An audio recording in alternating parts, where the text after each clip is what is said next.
On Sunday, May 25th, Solvalla Racecourse in Sweden is going to present the Elite Lap, the 2025 edition.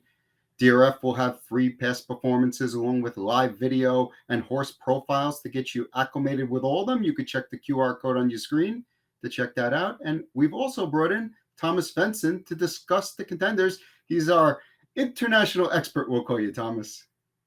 Yeah, thank you. Just a pleasure to be here and talk harness racing with you. Well, the first elimination is race number 6. It's probably about 9:15, 9:20 Eastern time. It'll go off on Sunday morning, and you could see the field up there. And we start, Thomas, with Etenant, who's a 2022 champion of this race, but sometimes has a little trouble with the smaller tracks. Yeah, and he would have post 8 before post 1. Post 1 was maybe the worst post position he could get. He's slow out. He's a French horse. He struggled a little with the gait. He's not on his A game. He only raced one time last year. Struggled with injuries. Coming back decent this year. He's 11 years old. He's either going to make a break or he's going to be last coming into the first turn. It's interesting because I talked to trainer Richard Westerink, and he made it seem like they were going to try to change tactics and try to push out there, and if he breaks, he breaks. Yeah, they need to try to do something. This is maybe his last chance to be in the Elite Lap, and he had Timoko, Richard, the desire of Etonov, and he won the Elite Lap with Timoko, and Etonov won too. So it's that's why I think they give Westerlink a little like thanks for everything, and because Etonov he didn't have like the form right now to be invited to the Elite Lap, but he is in the race. But for me, I will be shocked. Francisco Zet, was the 2024 Elite Lap favorite. This guy's coming in as the favorite in this elimination and the favorite to win it all. We have a little video I got here for his last race where he won, and you see he's winning this one pretty easily. Was this a bad field, a good field? What are we looking at? It was just a regular overnight race, but this year Redan last year I only raced one time coming into the Elite Lab, and it was a little short. I listened to a podcast today with Redan Derick. He said he had little personal problems. That's why he was on his A game by himself. So this year he's changed that little, and Francesco said he's coming in to the Elite Lab much sharper. This race here, he put on Kansi back chic rolls on the horse after the post parade, and he was more on his A game. This race here, I think he's gonna come out with a pull down bridle, and he's much sharper. He is the horse to beat in this race, post position 2, just perfect. Right now he's the, like you said, the favorite to win the Elite Club, and in my opinion, he have the easiest elimination. Well, 27 for 33 lifetime is a pretty good record. One of the other horses that most people have their eye on is number 3, Go On Boy, was second in the 2023 Elite race. And, you look at this horse and his stats are really good. He's made over $2 million for his career. Is he coming into this race sharp enough to win this race? He is the horse that can win, and he don't need a trip to win. He can do it from everywhere. Go On Boy. The only thing I read about the trainer Roman Dario, he told that he was going to race with shoes in both elimination and in a final, and he is much better with no shoes. So it would be interesting to see if he changed that tactics if we go to the final. He's okay behind the gate. He's gonna get a decent position, but he is a player, but he's not like so sharp that he was last year. So he's for me just like he's a player to go to the final. I don't think he wins the final, but he can be top 3. A horse that's undefeated this year, 3 wins and 3 starts, is number 4, Melby Jinx. We're going to take a look at a video of him winning, and this horse is coming from last right now to win this race. Is that something we see often out there, Thomas? Nah, but it was in Finland, the biggest race they have in Finland. They drove a little fast to the half there, and the competition was okay, not super, and it looks very good on the video. But I think the horses who was in the front, they walked the last quarter. Betting Pacer was second. Melby Jinx, he's 7 years old. He's coming after Daniel Wäjersten, who is like the new like big gun in Sweden. When he got it in in his barn, he is developed very, very good. He's very, very fast behind the gate. If they put a close bridle on him, he gonna fly out. But I'm not sure if they're gonna do it, because one time when he did it, he was a runaway. I think they're gonna try to go to the front and hope Francesco Zet is coming early and he can go to the final. For me, it is a step up in class, but he never makes breaks. So I wouldn't be shocked if he go to the final. But he's not a player for me in the elimination. Logan Park is a horse that's maybe a little bit more familiar to people in North America. He's raced pretty well. How do you think he stacks up? Because we've seen him in the International. I think he was fourth in that race. You know, when he races against the best in the U.S., he seems to be okay, but not at the top. Does that translate well out there? Yeah, but at Logan Park, the good thing with Logan Park, he is a gelding, easier to ship, I think, to Scandinavia.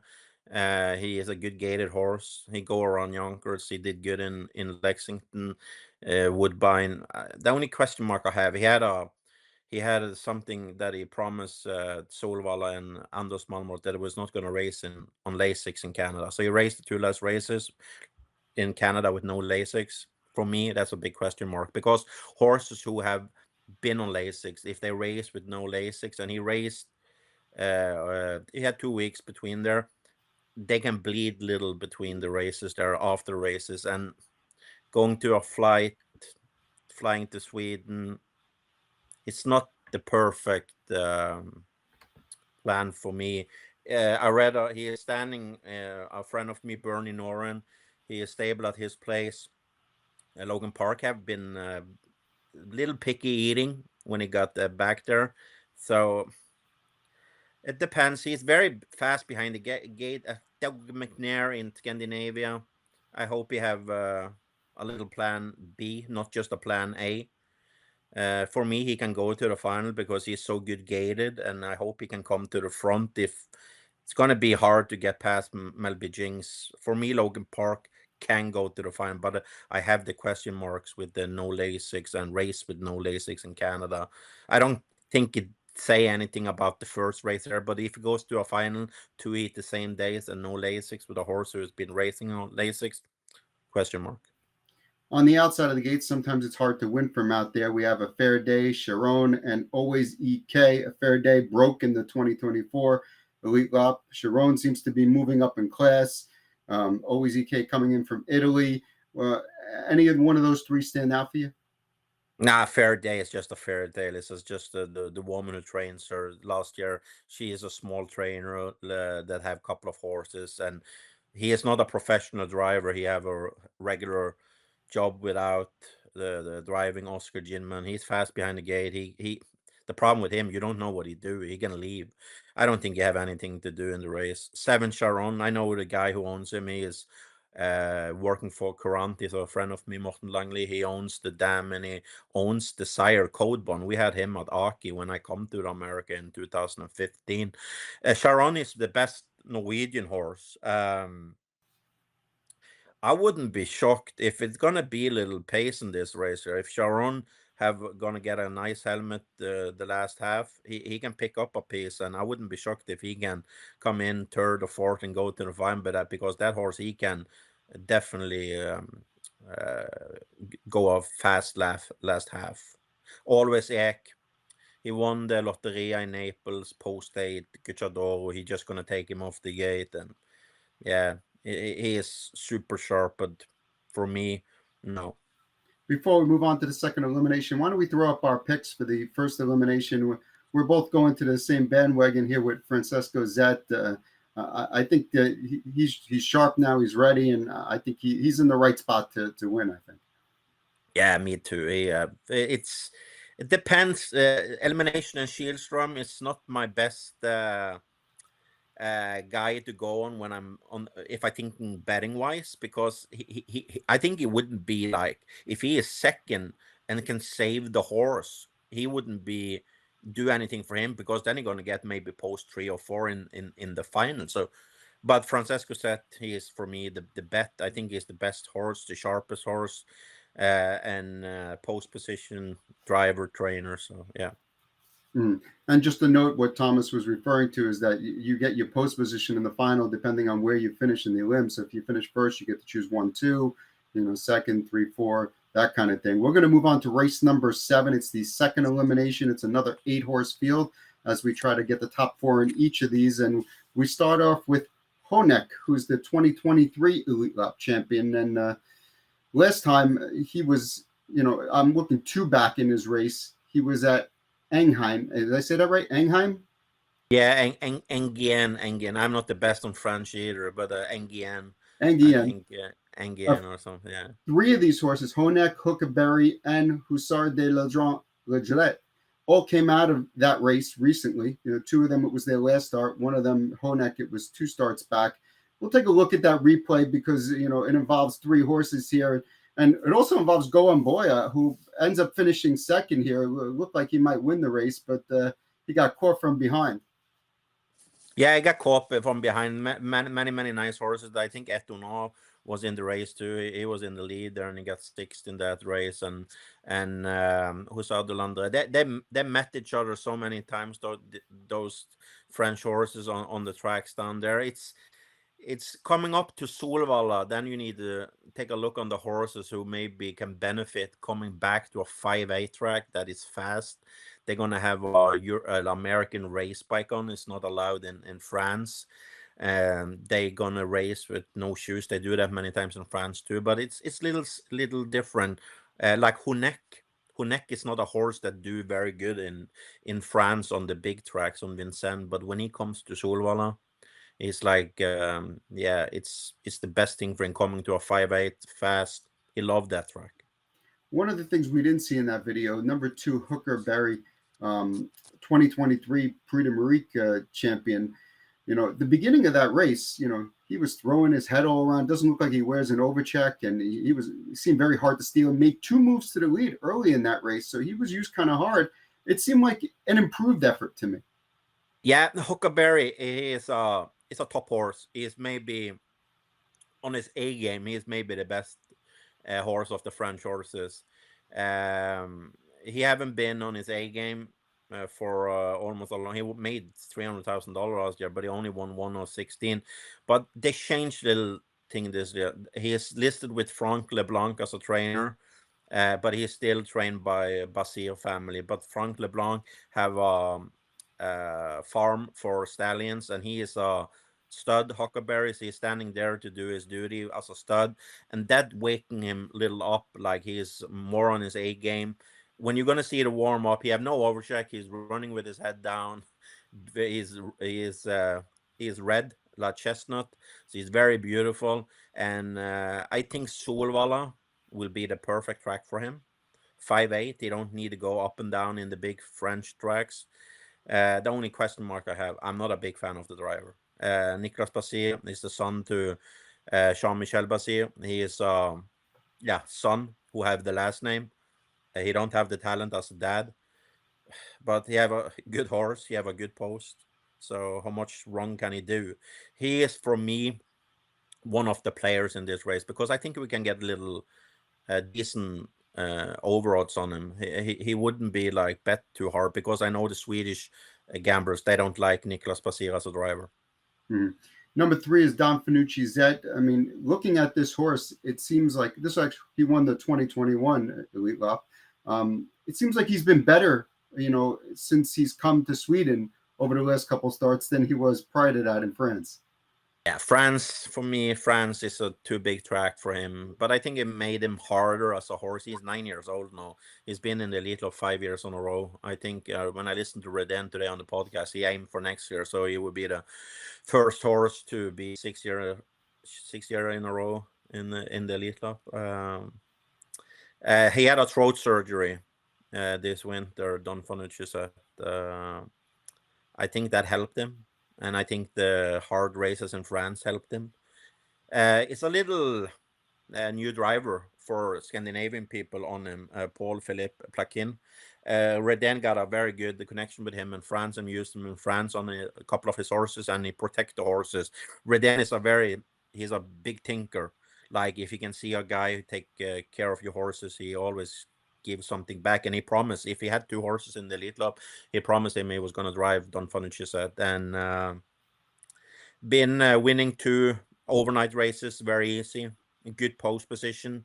The starting gate is driving a little different in Scandinavia than it does in France and in the US. So Reden put up Plaquin on 2 other horses on Saturday, both from post 3. You're going to drive Missile Hill, the old Tony Alanya horse, and in Love Meras from post 3. So he's going to get a feeling behind the starting gate from post 3. That's going to be very important for him. I think on behind her, it's gonna Honeck can be okay, but it's not super fast behind the gate. It depends if Don Fanucci can go take a length on Huckleberry, then I think Don Fanucci set will be in the lead in this race, and then he can be the horse to beat. For me, there is too many question marks. I think I'm not sure if he can go past Huckleberry on the after the start.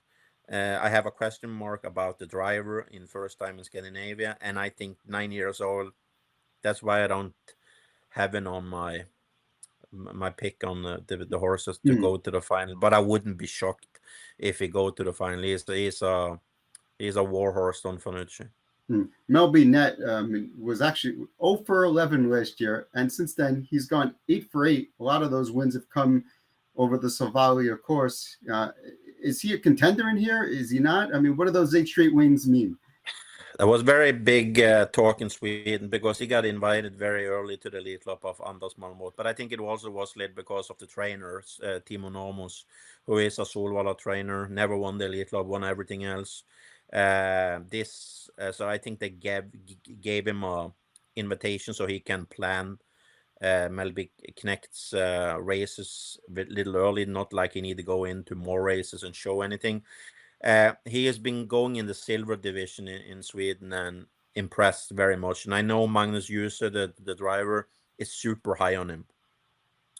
I think he have form, but does the form beat class? And like he had never been racing against horses like this. He have a good post. I have a question mark. I think it would be overbet. Okay. Another horse coming in from France is Hussard de la Dret. We watched the video with him, and last time ended up finishing 4th. Was perhaps a little flat there. I mean, 0 for 5 on the year. What are we looking at here? I think this is the horse for me. I think Solvalla, 5'8", nice weather, American race bike. He was raced super good in the Prix d'Amérique. I think this horse benefit coming to the smaller tracks. He raced 4th in NGN last time. I have a feeling Hussard de Landre, if he is on his A game, I think this is the horse to beat in this race. And I think I can get, maybe 5-1, 4-1, 5-1. I take a shot on him in the elimination. Burup's victory, 2024 Swedish Horse of the Year, 2nd in this race last year, coming off what looks like a pretty, nice, race there. Raced more than a mile, but the mile rate was 52-4, I believe. He brushed to the lead, won under some urging. He looks like he's in a pretty good spot here to make some noise. He got into maybe the better division. Yeah, I was 2nd last year in the elite club, and Vajosten have this year he got him in late. I think he got him in when he was 5, but when he had a winter more on him now. He come out the first race in Boden, 9 Bergsåker in Sweden. He raced with shoes and a regular Swedish race bike, and he was 3rd on a training shoes. Then he come out in American race bike with no shoes, and he'd been winning both of them and looked incredible. Post 6, not perfect. I think this is I think Daniel will be okay if he's 2nd, because then he either going to get at least post 4. Depends. Sometimes if the first guy pick post 2, then it's not everybody who picks post 1. Then somebody picks post 3. But Borup's victory, is the horse. He's going to be the favorite, but I'm going to try to beat him in the elimination. I think he can win the elite lap, but I think Weierstein would be also happy if he's second in the elimination. The Locomotive and Massimo Hoist, either of these horses have any kind of a chance in this race from the outside? The Locomotive, I've seen him train 2 times in Solvalla on a video. He is hiking right high and struggle a little with the turns. I know he had a head pole and a gating pole on him, but in Sweden you're not allowed to have burr on the head poles, and I can see that he should have that. That will help him much more. He will benefit of a bigger track than 5/8. So it's always cool when when you can get the stories from down under and a flag. Yeah, I think that's the only thing. I don't think he's good enough. Massimo Hoist, he is the best Finnish horse there is right now. He got when one of the horses from Italy got sick, they invited Massimo Hoist and he got post 8. So yeah, he's just a horse. Let's take a look at our picks for this second elimination. I am going to go with Barup's victory to win this elimination.